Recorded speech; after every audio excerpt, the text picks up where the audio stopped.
Everyone, आप सभी लोगों का स्वागत है टीचिंग परीक्षा के आज के इस वीडियो में, जिसके अंदर में फ्रेंड्स बीपीएससी टीआरई 3.0 और 4.0 की जो हमारी विशेष श्रृंखला चल रही है उसको एक कदम और आगे बढ़ाएंगे। जितने भी लोग हमारे साथ में यहां पर में जुड़ चुके हैं उन सभी लोगों का बहुत बहुत स्वागत है। देखिए फ्रेंड्स, अगर हम लोग बात करें आज के सेशन की, तो आज जो है फ्रेंड्स हम लोग कुछ इंपॉर्टेंट वाले जो क्वेश्चंस हैं उनको डिस्कस करेंगे। साथ ही साथ मैं आप लोगों को बता दूं कि अभी आप लोगों की एक टेस्ट हुई है कंडक्ट 12 बजे। जितने भी सुपर डेट के बच्चे थे, हर संडे आप लोगों को पता है कि 12 बजे जो है एक स्पेशल मिनी जो है आप लोगों की टेस्ट होती है और उसका वीडियो सॉल्यूशन भी होता है जो आप लोगों के लिए बहुत ज्यादा इंपॉर्टेंट है।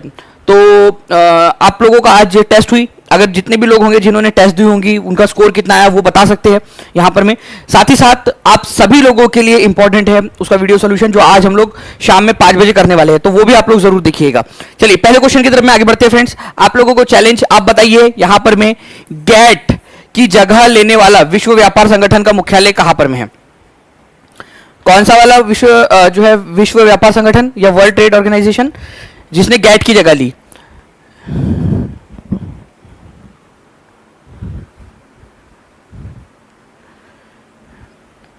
चलिए, तो बहुत बढ़िया फ्रेंड्स, आप लोगों के यहाँ पर में आंसर्स आने स्टार्ट हो गए हैं। कंटिन्यूअसली आप लोग आंसर कर रहे हो। देखिए अगर मैं बताऊं आप लोगों को फ्रेंड्स, यहाँ पर में विश्व व्यापार संगठन या गेट जो है आप लोगों का, ठीक है, इसका हेडक्वार्टर आप लोगों का जिनेवा के अंदर में है। तो आंसर यहाँ पर में नन ऑफ द अबव हो जाएगा। कितने लोग थे जिन्होंने none of the above answer लगाया था यहाँ पर में? ठीक है, देखिए वर्ल्ड ट्रेड ऑर्गेनाइजेशन WTO, ठीक है, इसका हेडक्वार्टर आप लोगों को जिनेवा के अंदर में मिलने वाला है। जिनेवा स्विट्जरलैंड के अंदर में इसका हेडक्वार्टर। अब देखिए बहुत इंपॉर्टेंट वाली बात है, वर्ल्ड ट्रेड ऑर्गेनाइजेशन की स्थापना कब हुई थी? ठीक है, वर्ल्ड ट्रेड ऑर्गेनाइजेशन की स्थापना 1 जनवरी 1995 को हुई थी। आप लोगों को जो है फ्रेंड्स इंपॉर्टेंट ऑर्गेनाइजेशन वाला जो चैप्टर था उसके अंदर में करवाया हुआ है कि भाई WTO जो है कर जाना। आपको उस समय भी बताया था। गेट के बारे में भी आपको बताया था कि कैसे पहले जो है फ्रेंड्स 1948 के अंदर में गेट की स्थापना हुई थी, general agreement on trade and tariff, ठीक है, उसकी स्थापना हुई थी। गेट बोलते थे उसको, general agreement on trade and tariff. उसको बंद करके 1 जनवरी 1995 को उसकी जगह पे वर्ल्ड ट्रेड ऑर्गेनाइजेशन की स्थापना की गई थी। इसका हेडक्वार्टर जिनेवा में है, ठीक है। इसके अंदर में 164 मेंबर्स है अभी फिलहाल के अंदर में, 22 ऑब्जर्वर मेंबर है और फुल फ्लैज मेंबर 164 है। अफगानिस्तान बना था इसको इसका 164वां मेंबर 2016 में। और ये वाली स्लाइड बहुत इंपॉर्टेंट है, इसमें क्वेश्चन आएंगे आपके, ठीक है। तो ये याद रखना है आप लोगों ने कि 2016 में 164वें नंबर का देश जो है अफगानिस्तान बना था, लास्ट जुड़ने वाला देश है। 164 देश है टोटल इसके अंदर में। 1 जनवरी 1995 को इसकी स्थापना हुई थी, ठीक है। द सन इज, सूर्य क्या है एक, ठीक है, ये क्वेश्चन आप लोगों के एग्जाम में पूछा गया है फ्रेंड्स, ठीक है। क्या है सूर्य? एक येलो स्टार है, रेड स्टार है, व्हाइट स्टार है, more than one of the above, none of the above? आप लोग बताइए। देखिए अगर हम लोग, वॉइस क्लियर नहीं है, एक बार बता देंगे बाकी लोग जो है आप लोगों को किस तरीके से जो है आवाज का कोई इशू आ रहा है क्या?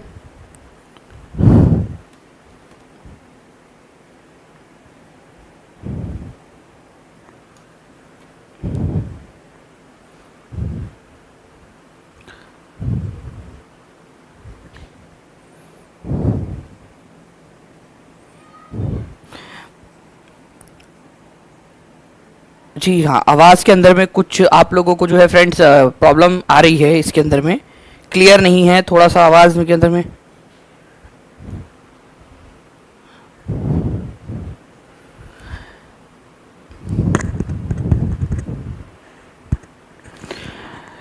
आप लोग बता दीजिए यहाँ पर में आप लोगों इसके, ये आप लोगों का मतलब चल जाएगी आवाज़ इस तरीके से आज के लिए?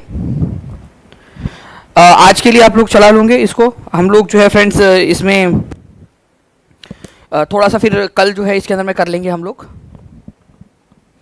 एडजस्टमेंट, क्योंकि अभी करने जाएंगे तो यहाँ पर में समय लग जाएगा। तो अभी चला लें हम लोग इसमें। चलिए, तो ये बताइए सन जो है आप लोगों का फ्रेंड्स क्या है? एक येलो स्टार है, ये याद रखना है आप लोगों ने। एक पीला तारा है आप लोगों का, पीला तारा, ओके। तो देखिए फ्रेंड्स क्या होता है ना कि तारे का जो रंग होता है, ठीक है, वो उसके तापमान को संकेत करता है। उसके तापमान की ओर संकेत करता है। तारे का रंग उसके तापमान की ओर संकेत करता है। ये एक याद रखना है आप लोगों ने, बहुत इंपॉर्टेंट वाली चीज है। जितना ज्यादा जो है ये ब्लू कलर के तरफ में जाएगा उतना ज्यादा ये गर्म होता है, और ये रेड के तरफ में जाता है उतना उसका तापमान कम होता है। जैसे वैसे तो हम लोग जो है वो बोलते हैं ना कि भाई तू इतना गुस्से में लाल पीला क्यों रहा है। आप उसको बोल देना कि भाई तो लाल नीला क्यों हो रहा है गुस्से में, गर्म हो रहा है ना वो, ठीक है, तो आज से कहावत चेंज कर दो, आप बोलो कि भाई लाल नीला क्यों हो रहा है, क्योंकि लाल पीला हो रहा है मतलब वो तो उतना ज़्यादा गर्म है ही नहीं। हाँ ऑब्वियस सी बात है कि 3000 डिग्री सेल्सियस भी गर्म ही होता है, लेकिन फिर भी ठीक है उसको बोलना, अगर वो कम गुस्से में है तो भाई वो लाल पीला है, ठीक है, अगर वो मान लीजिए कि बहुत ज़्यादा गुस्से में तो लाल नीला है, मतलब देखिए नीला वाला जो है सबसे ज़्यादा गर्म तारा होता है।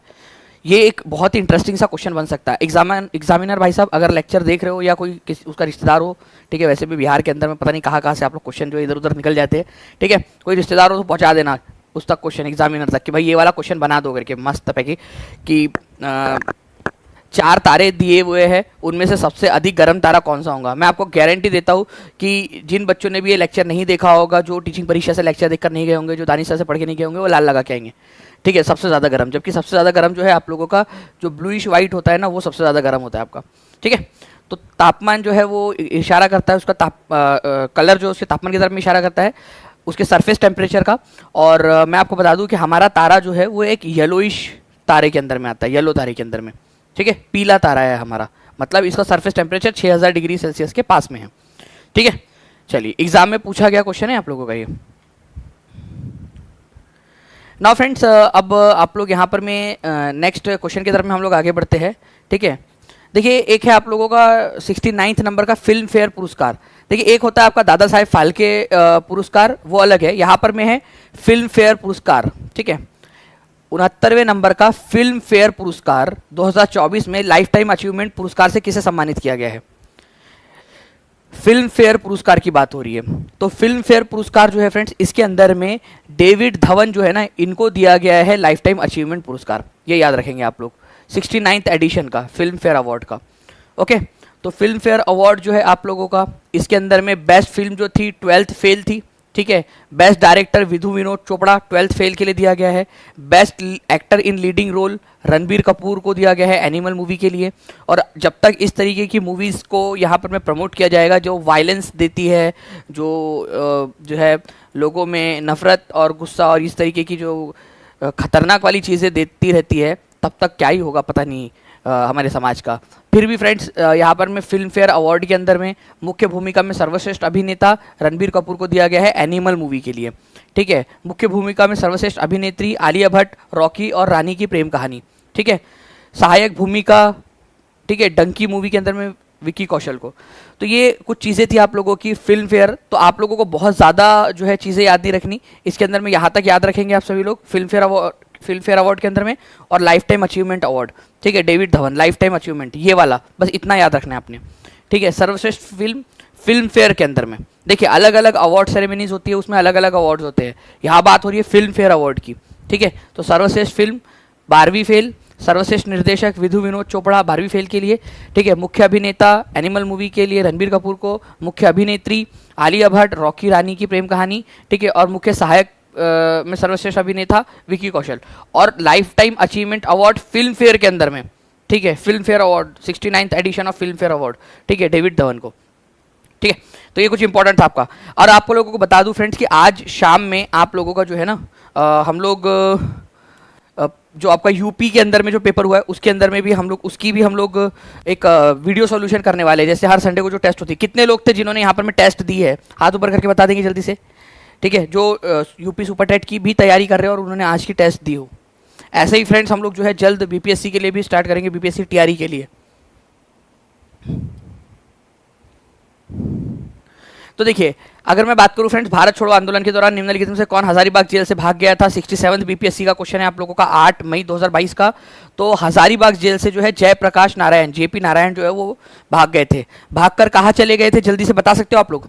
वो भागकर चले गए थे फ्रेंड्स आपके जो नेपाल के तराई का इलाका है, नेपाल के अंदर में, वहां भाग गए थे। और वहां उन्होंने कौन सा दस्ता बनाया था, चलो यहाँ पर मैं एक ब्लैंक देता हूँ और यहाँ पर मैं आपको बोलता हूँ दस्ता। एक दस्ता उन्होंने बनाया था, ठीक है, कौन सा दस्ता था वो, कोई है बता सकता है मुझे? बताइए जल्दी से। जयप्रकाश नारायण भाग गए थे वहां से, लेकिन उन्होंने जाकर कौन सा दस्ता बनाया था? तो उन्होंने आज़ाद दस्ता बनाया था। ये बहुत इंपॉर्टेंट है, आज़ाद दस्ता, ठीक है। तो आज़ाद दस्ता कब बनाया था उन्होंने? भारत छोड़ो आंदोलन के दौरान। ठीक है, भारत छोड़ो आंदोलन के दौरान अलग अलग नेताओं को अलग अलग जेल में रखा गया था। हजारीबाग जेल के अंदर में रखा गया था जयप्रकाश नारायण को, वहां से वो दिवाली वाला जो दिन था वहां से भाग गए वहां से जेल की दीवार कूदकर, और नेपाल के तराई वाले इलाके में चले गए वो, और वहां पर उन्होंने आज़ाद दस्ता बनाया था जो इसने भारत छोड़ो आंदोलन के अंदर में सक्रिय भूमिका निभाई। ठीक है, इंपॉर्टेंट पॉइंट है आप लोगों का। चलिए फ्रेंड्स, लाइक एंड शेयर भी करते रहेंगे जल्दी जल्दी से सभी लोग, और ये एक्स्ट्रा वाला जो क्वेश्चन है इसको भी याद करते रहेंगे सभी। ठीक है, क्विट इंडिया मूवमेंट, भारत छोड़ो आंदोलन के बारे में जो है 2-3 चीजें बताना चाहूंगा। ठीक है, ध्यान से सुनिएगा आप सभी लोग। ओके, देखिए क्विट इंडिया मूवमेंट, भारत छोड़ो आंदोलन, ठीक है, क्विट इंडिया मूवमेंट, ये कब स्टार्ट हुआ था आप लोगों का? 1942 के अंदर में। ठीक है, ये हमने पढ़ा हुआ है। आपको पता है क्विट इंडिया मूवमेंट क्यों हुआ था? ठीक है, आपका 15 मार्च को लीक वाले पेपर के अंदर में आया था कि नहीं आया था? जल्दी से बता दीजिए। और ये वाली सारी चीजें आपको याद करवाया था कि नहीं करवाया था मैंने पेड क्लास के अंदर में भी, कि याद रखना कि क्विट इंडिया मूवमेंट क्यों हुआ था आपका। भारत के अंदर में एक क्रिप्स मिशन आया था। ठीक है, क्रिप्स मिशन, ठीक है, ये आया था हमसे मदद मांगने के लिए भारत के अंदर में वर्ल्ड वॉर 2 के अंदर में। तो 1942 के अंदर में क्रिप्स मिशन भारत में आता है। क्रिप्स मिशन जो है वो फेल हो गया था। उसने बोला कि भाई वर्ल्ड वॉर 2 जब खत्म हो जाएगा उसके बाद देखेंगे। तो क्रिप्स मिशन के फेल हो जाने के कारण, ठीक है, अगस्त 1942 के अंदर में क्विट इंडिया मूवमेंट स्टार्ट हुआ था आप लोगों का, क्रिप्स मिशन के फेल होने के कारण। ठीक है, तो आपने यहाँ पर मैं 3 चीजें सीखी। सबसे पहली चीज कि क्रिप्स मिशन भारत में कब आया था? 1942 में आया था। ठीक है, जो है क्विट इंडिया मूवमेंट कब स्टार्ट हुआ? तो अगस्त 1942 के अंदर में स्टार्ट हुआ। और क्विट इंडिया मूवमेंट क्यों स्टार्ट हुआ था? कौन से वाले मिशन के फेल हो जाने के कारण हुआ था? आप लोग बताइए कौन सा मिशन था? जो तीसरा पॉइंट अब बता रहा हूं आपको, कौन से मिशन के फेल हो जाने के कारण, उस मिशन की बातें से भारतीय लोग सहमत नहीं थे, उसके कारण क्विट इंडिया मूवमेंट आपका शुरू हुआ था। जल्दी से आप लोग लिखेंगे, और क्रिप्स मिशन का ना ईयर भी लिख दो। मुझे लगता है कि आप लोगों के आने वाले किसी भी टीआरई के अंदर में आप लोगों को जो है फ्रेंड्स बहुत ही अधिक चांसेस है कि क्रिप्स मिशन का ईयर आप लोगों से पूछा जा सकता है, या तो आपको जो है जोड़ियाँ लगाने के फॉर्म में, या आप लोगों को क्रोनोलॉजिकल ऑर्डर में लगाने के फॉर्म में ये पूछा जा सकता है। ठीक है, तो इसको याद रखना है सभी बच्चों ने। चलिए, तो एक बार सेशन को लाइक भी करते चलेंगे फ्रेंड्स, अगर आपको लग रहा है कि आपके लिए जो है आपको सारी चीज़ें आसान भाषा में समझाने की कोशिश की जा रही है। ठीक है, तो B is the correct answer. Jayaprakash Narayan कौन सी जेल से भाग गए थे? एक बार कमेंट करके बता देना आप लोग, ताकि आपको याद हो जाए, आप लोगों के लिए ज़्यादा इंपॉर्टेंट है ये। ठीक है, अब देखिए friends, national human right commission, जल्दी से बता देंगे आप सभी लोग, नेशनल ह्यूमन राइट कमीशन का गठन कब किया गया था? तो नेशनल ह्यूमन राइट कमीशन जो है फ्रेंड्स, इसका गठन किया गया था आप लोगों का, ठीक है, 12 अक्टूबर 1993 को। ठीक है, तो 12 अक्टूबर 1993 को इसका गठन किया गया था। ठीक है, ये एक आप लोगों की जो है स्टैट्यूटरी बॉडी है। स्टैट्यूटरी का मतलब क्या होता है? जिसका कोई ना कोई कानून बनाया गया हो। ठीक है, संसद द्वारा कानून से पास किया गया हो, संसद द्वारा, ठीक है, कानून बनाकर, ठीक है, कानून बनाकर उसको तैयार किया गया हो। ओके, उसको स्टैट्यूटरी बॉडी बोलते हैं। सांविधिक निकाय बोला जाता है इसको, संवैधानिक नहीं। संवैधानिक मतलब जिसका संविधान में उल्लेख हो, और सांविधिक मतलब जिसका संसद के द्वारा कानून बनाकर जिसको बनाया गया हो। ठीक है, सांविधिक, तो बिल्कुल सही बात है, इसका एक कानून बना था आप लोगों का। ठीक है, protection of human rights act 1993।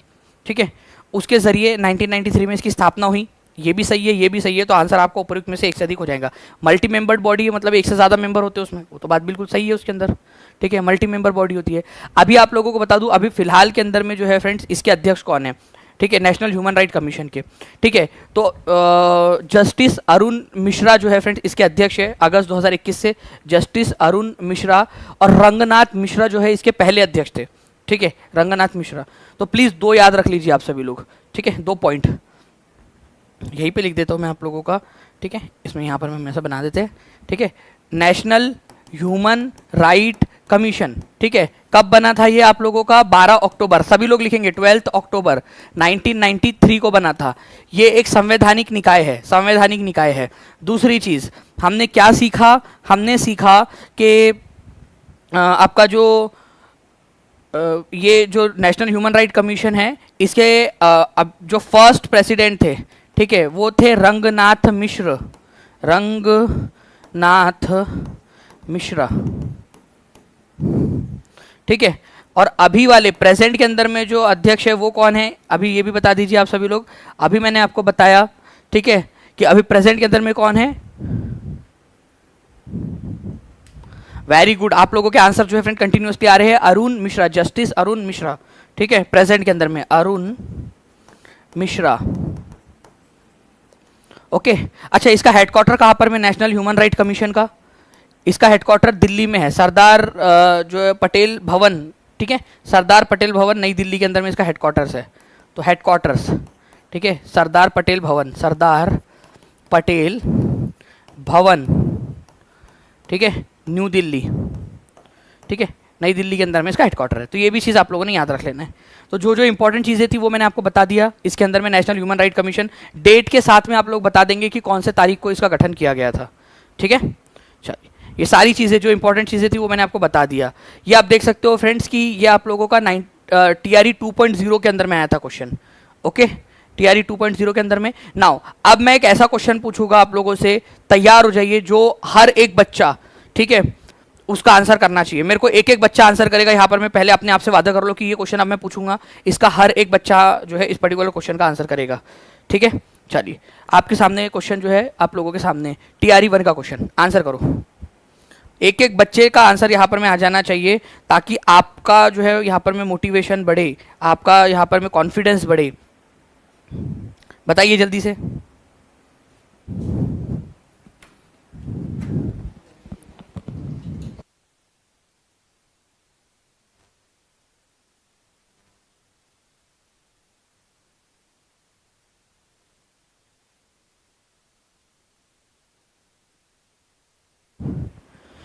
Okay, when was the national human right commission जो है फ्रेंड्स फॉर्म्ड हुआ था। आंसर जो है आप लोगों के यहाँ पर में, जैसे कि मैं देख पा रहा हूँ कंटिन्यूसली आप लोगों के आंसर आ रहे हैं यहाँ पर में, और तारीख के साथ आंसर कर रहे हैं। जिस जिस बच्चे ने तारीख के साथ आंसर कर दिया है ना, मैं बता रहा हूँ कि वो बच्चा आगे निकल जाएगा यहाँ पर में, ठीक है, क्योंकि उसने अपने आप को डबल जो है एक इंस्ट्रक्शन दे दिया अपने दिमाग के अंदर में।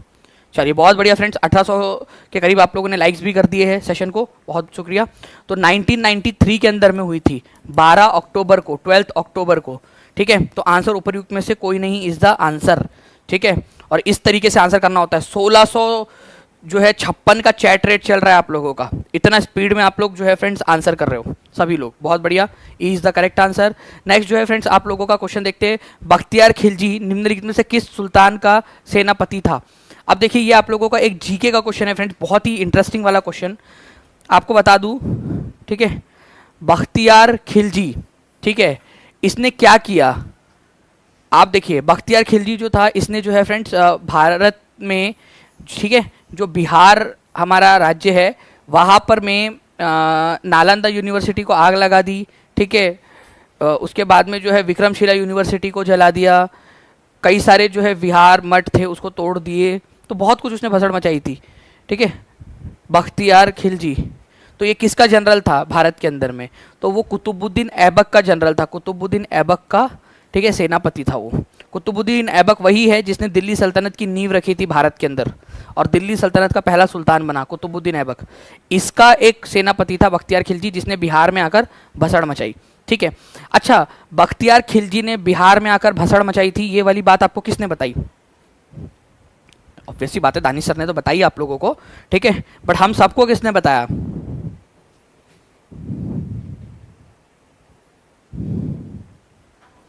बताइए जल्दी से, कौन सा वो लेखक है और उसकी बुक क्या है।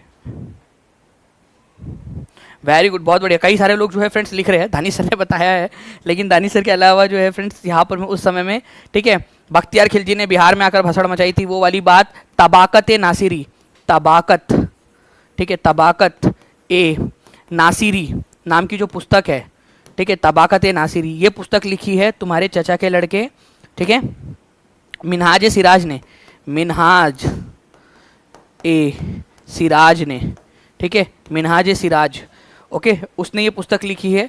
और इसने बताया है कि भाई बिहार में बख्तियार खिलजी ने जो है जो भी हरकतें की थी। मिनहाज सिराज की पुस्तक है तबाकत नासिरी, इसी से हमको ये भी पता चलता है कि बिहार का नाम बिहार जो है क्यों पड़ा। यहाँ पर में कई सारे विहार, बुद्ध विहार हुआ करते थे, ठीक है, बुद्धिस्ट लोगों के रहने की जगह विहार। तो वही जो है फ्रेंड्स आपको बता दूं कि उसी के वजह से जो है उसका एक त्रुटिपूर्ण रूप जो है वो बिहार बन जाता है आपका, विहार से बिहार बन गया। ठीक है, चलो नालंदा को इसने नष्ट कर दिया था। बिल्कुल, आपको टीचिंग परीक्षा ऐप के ऊपर में जो एक वीडियो दिया है ना बिहार नॉलेज के नाम से, उसके अंदर में भी बहुत एचडी के अंदर में अपन लोगों ने एनिमेटेड व्यू के अंदर में देखा हुआ है उसको। चलिए आंसर आगे बढ़ते हैं हम लोग फ्रेंड्स। यहाँ पर मैं बख्तियार खिलजी, अच्छा बख्तियार खिलजी के बारे में एक चीज़ बताऊँ आपको, ठीक है, उसका मकबरा बिहार के अंदर में ही है। बिहार को नष्ट करने वाले ने बिहार के अंदर में ही किया है। सर सपनों वाली क्लास भी करा दीजिए। कहाँ पर मैं कराना है? ज्योति सिंह कान्हा की दीवानी। चलिए सभी परीक्षार्थी जो है फ्रेंड सेशन को लाइक एंड शेयर भी करते रहेंगे जल्दी जल्दी से, ठीक है। और आज टेस्ट दी थी आप लोगों ने 12 बजे वाली, और जिसने भी दी थी, ठीक है, आज आएंगे साइंस की क्लास होगी आप लोगों की, और जितने भी लोग हैं 5 बजे जो है फ्रेंड्स उसका वीडियो सॉल्यूशन है वो भी ज़रूर देखें सभी लोग, ठीक है। वीडियो सॉल्यूशन 5 बजे है, और आप लोगों के लिए भी इंपॉर्टेंट है। जो मैंने क्वेश्चंस उसके जो जीके जीएस में क्वेश्चंस आते हैं वो आप लोगों के लिए भी इंपॉर्टेंट होते हैं, ठीक है। तो बख्तियार खिलजी का मकबरा कहाँ बना हुआ है आप लोगों का? बिहार शरीफ में, मुंगेर में, पूर्णिया के अंदर में। तो देखिए फ्रेंड्स मैं आपको दिखा दूँ यहाँ पर में, ये आप लोग देख सकते हो, ये मकबरा है बख्तियार खिलजी का, और ये बिहार शरीफ के अंदर में बना हुआ है, ठीक है, बिहार के। तो मोहम्मद बिन बख्तियार खिलजी, ठीक है, इसने नालंदा, विक्रमशिला, उदंतपुरी मठ, इन सबको क्या किया था? तहस नहस कर दिया था, जला दिया था, तोड़फोड़ कर दी थी, ठीक है। इसकी हत्या जो है फ्रेंड्स अली मर्दाना नाम के एक व्यक्ति ने कर दी थी, ठीक है। तो बख्तियार खिलजी की हत्या किसने की थी? अली मर्दान नाम के व्यक्ति ने। उसके बाद में बिहार शरीफ में ही उसको दफनाया गया है, ठीक है, बख्तियार खिलजी को। ओके, ये किसका जो है सेनापति था? ये कुतुबुद्दीन ऐबक का सेनापति हुआ करता था। इसके बारे में जो है हमको जानकारी मिलती है तबाकत नासिरी नाम की पुस्तक से, जिसको मिनहाज सिराज ने लिखी थी, ठीक है। तो पूरा का पूरा रिवीजन हो गया आपका, इतना बढ़िया तरीके से फ्रेंड्स, एक एक पॉइंट को हमने रिवाइज कर लिया है यहाँ पर में।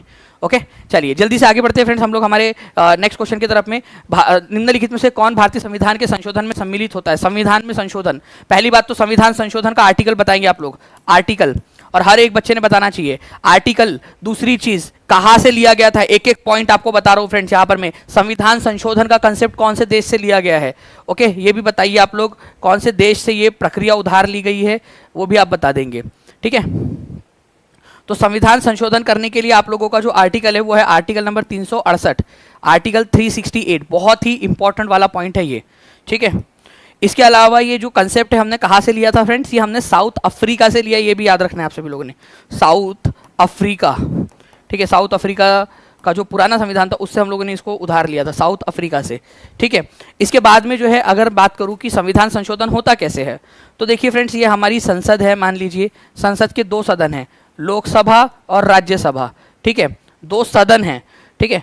तो लोकसभा से पास करो या राज्यसभा, दोनों से पास कराओ।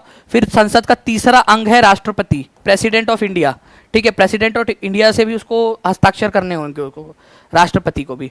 तो पार्लियामेंट और प्रेसिडेंट, मतलब पार्लियामेंट, वैसे राष्ट्रपति पार्लियामेंट का ही भाग है, ठीक है, लेकिन प्रेसिडेंट भी दिया हुआ है, इसी वजह से इसका answer more than one of the above हो जाएगा आप लोगों का, ठीक है। Who among the following is involve in the amendment of the Indian constitution? ध्यान से समझिए आप सभी लोग, ओके।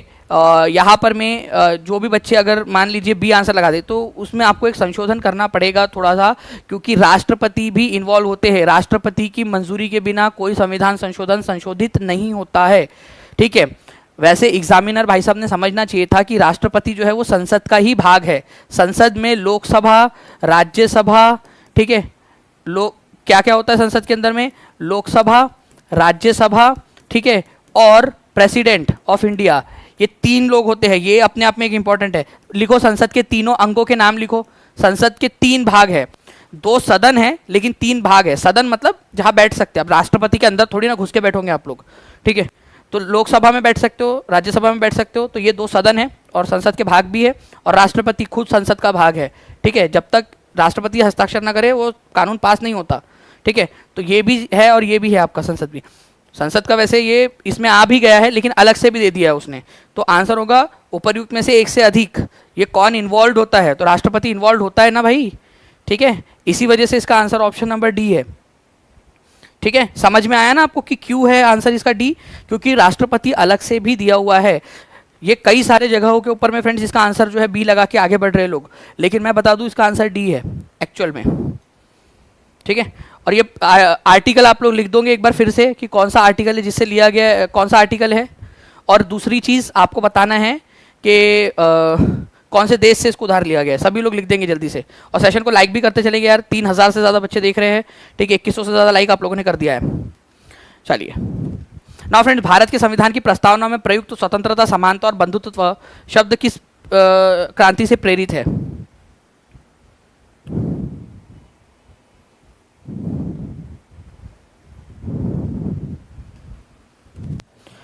बहुत खूब। इसके अलावा आप लोगों को पता है फ्रेंड्स कि सुपर टेट जो है उसकी जो है बैच लॉन्च हो चुकी है, ठीक है, कल से। और यूपी सुपर टेट के लिए, यूपी टेट के लिए कल से जो है उसका पूरा का पूरा तैयारी भी शुरू हो गई है।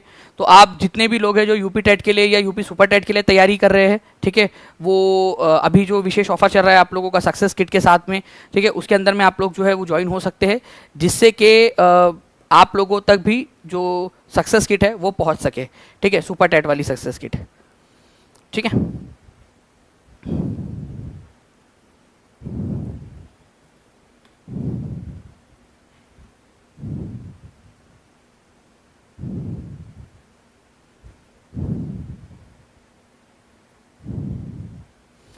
बहुत बढ़िया। देखिए फ्रेंड्स, हम लोग अगर आगे बढ़े इस के अंदर में, तो ये जो है आप लोगों का फ्रेंच रिवॉल्यूशन, फ्रांसीसी क्रांति जो है वहां से लिया गया था। तो आंसर इसका ऑप्शन नंबर सी हो जाएगा आपका। देखिए कौन से देश से कौन कौन सी चीज़ें ली गई है वो यहाँ पर में आप लोग देख सकते हो, पूरा का पूरा आप लोगों को दिया गया है। ये आपके साथ में इमेज शेयर भी कर दी गई है। ठीक है, तो आप लोगों का फ्रांस का संविधान या फ्रांसीसी जो क्रांति हुई थी उस समय से स्वतंत्रता, समानता और बंधुता, ठीक है, ये 3 आदर्श यहाँ से लिए गए हैं फ्रांसीसी क्रांति से। ठीक है, इसके अलावा मैंने अभी थोड़ी देर पहले आप लोगों से एक चीज़ बताया था कि संविधान संशोधन की प्रक्रिया कहाँ से ली गई है। ये देखिए आप सभी लोग, संविधान संशोधन की प्रक्रिया, आर्टिकल नंबर कौन सा था आप लोग लिख देंगे, revision is the key to success. और इसके अलावा आप लोग यहाँ पर मैं खुद से देख सकते हो कि आपका संविधान संशोधन की जो प्रक्रिया है, ठीक है, वो दक्षिण अफ्रीका के संविधान से ली गई है। राज्यसभा के सदस्यों का निर्वाचन कैसे होगा, ठीक है, राज्यसभा के सदस्यों का निर्वाचन, उनका चुनाव कैसे होगा, राज्यसभा के सदस्यों का चुनाव, ये प्रक्रिया भी दक्षिण अफ्रीका से ली गई थी। ठीक है, इवन जो है फ्रेंड्स आप लोगों को ये याद रखना है, DPSP, directive principle of state policy, राज्य के नीति निर्देशक सिद्धांत आयरलैंड से लिए गए हैं, ये याद रखना है आप लोगों ने। इसके अलावा जो है फ्रेंड्स ऑस्ट्रेलिया के संविधान से जो जो चीज़ें ली गई है ना, वो भी बहुत ज़्यादा इंपॉर्टेंट हो जाती है आप लोगों के लिए। ठीक है, चलिए नाउ फ्रेंड, निम्नलिखित में से कौन सा मंदिर राजराजा चोला प्रथम द्वारा बनाया गया था? राजराजा चोला प्रथम के द्वारा कौन सा मंदिर बनाया गया था, ये आप लोग बता देंगे। ठीक है,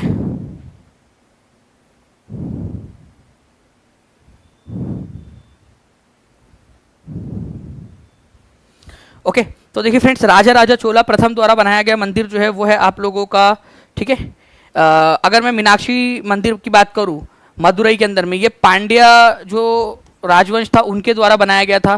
तो चोला लोगों ने तो बनाया ही नहीं, मदुरई जो है ये पांड्या लोगों की राजधानी थी।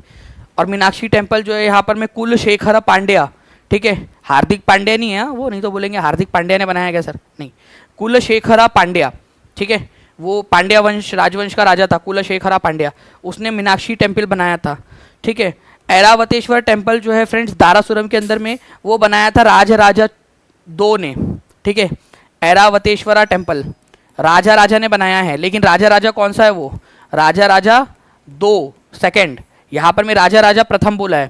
तो ऐरावतेश्वर टेम्पल ठीक है, दारासुरम के अंदर में है, तमिलनाडु के अंदर में, वो राजा 2 ने बनाया। बृहदेश्वर मंदिर गंगईकोंड चोलपुरम के अंदर में, ठीक है, तुम्हारे चचा के लड़के, ठीक है, ये तुम्हारे चचा राजा चोल प्रथम, उनके बेटे का नाम था राजेंद्र, तो राजेंद्र प्रथम ने बनाया है, ये राजेंद्र 1 ने।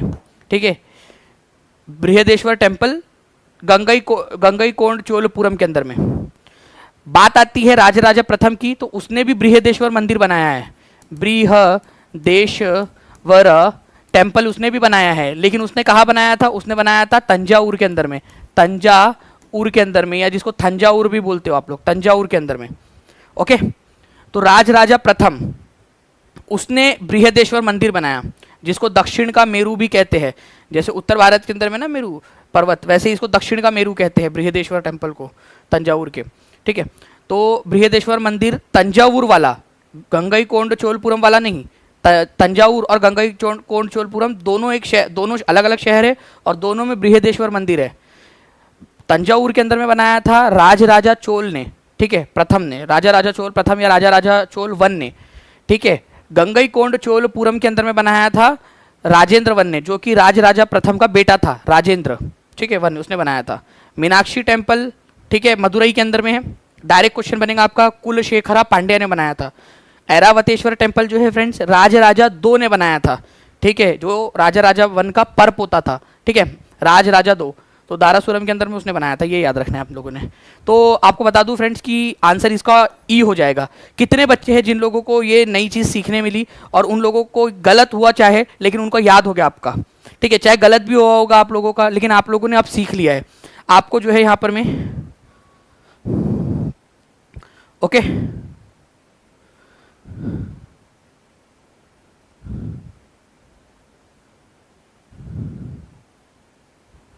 बताइए इस पर्टिकुलर क्वेश्चन का जो है अब आंसर आप लोगों को हो जाएगा। बार बार भूल जाते सर जी पूजा जी, इसीलिए तो आपको करवा रहे याद। आप मुझे पता है कि आप सभी लोग इंसान लोग हो, वहां पर में कोई मेरा क्लास रोबोट बैठकर नहीं देख रहा है या एलियंस मेरी क्लास नहीं देख रहे हैं, ठीक है। क्योंकि देखो मैं मान लिया कि भाई डोमासाइल लागू नहीं हुआ अभी तक और बहुत जोर पुरजोर से मांग उठ रही है कि डोमासाइल लागू हो। कुछ लोग उसके पक्ष में, कुछ लोग उसके खिलाफ में है, मतलब स्टूडेंट्स लोगों की बात कर रहा हूँ।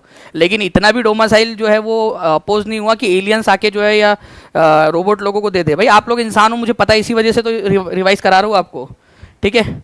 आज वाले टेस्ट में था सर ये क्वेश्चन, क्या बात है। देखिए जिसने भी टेस्ट दिया होगा उसको पता होगा आज वाले टेस्ट में भी डाला था ये क्वेश्चन, ठीक है। चलिए बहुत बढ़िया, ठीक है। तो ये बृहदेश्वर टेम्पल देख सकते हो तंजावुर का, इसका जो है फ्रेंड 90 टन का जो है ये शिखर उसका है, 90 टन का शिखर।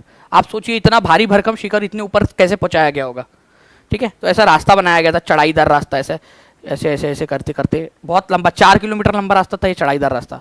तो बृहदेश्वर टेम्पल तंजावुर के अंदर में तमिलनाडु में बनाया था राजराजा वन ने, ठीक है। ओके चलिए सर आप एसी में रहते हैं क्या? नहीं भाई मैं अपने घर में रहता हूँ, ठीक है, एसी में कैसे जाके रहूँगा मैं। चलिए तो इसको साउथ का मेरू भी कहते हैं फ्रेंड, दक्षिण मेरू। तो दक्षिण मेरू किसको कहा जाता है ये भी क्वेश्चन आप लोगों से बन सकता है, ठीक है। तो ये याद रखना है आप सभी लोगों ने, दक्षिण मेरू या मेरू ऑफ साउथ। बृहदेश्वर मंदिर कौन सा वाला बृहदेश्वर, तंजावुर वाला या फिर आप लोगों का गंगईकोंडचोलपुरम वाला? तो वो जो है फ्रेंड्स आप लोगों का तंजावुर वाले को कहते हैं, ये याद रखना है आप लोगों ने, मेरू ऑफ साउथ, ठीक है। चलिए ओके चलिए तो हम लोग जो है फ्रेंड्स मिलते हैं 5 बजे। आप सभी लोग 5 बजे जरूर आ जाइएगा, एग्जैक्ट 5 बजे, ठीक है। मैं अभी आप लोग जो है इस सेशन के बाद में वहां पर मैं जाओगे भी आप लोग, तो एक बार जाकर जो है फ्रेंड्स सेशन को लाइक जरूर कर देना, नोटिफाई मी का बटन भी दबा देना ताकि आपको नोटिफिकेशन आ जाए। इंपॉर्टेंट वाले सभी जो क्वेश्चन है वो क्यों उसका आंसर है वो सारी चीजें आप लोगों को उसमें भी बताऊंगा मैं, ठीक है। चलिए thank you very much, take care and bye, God bless you all, thank you very much friends, bye.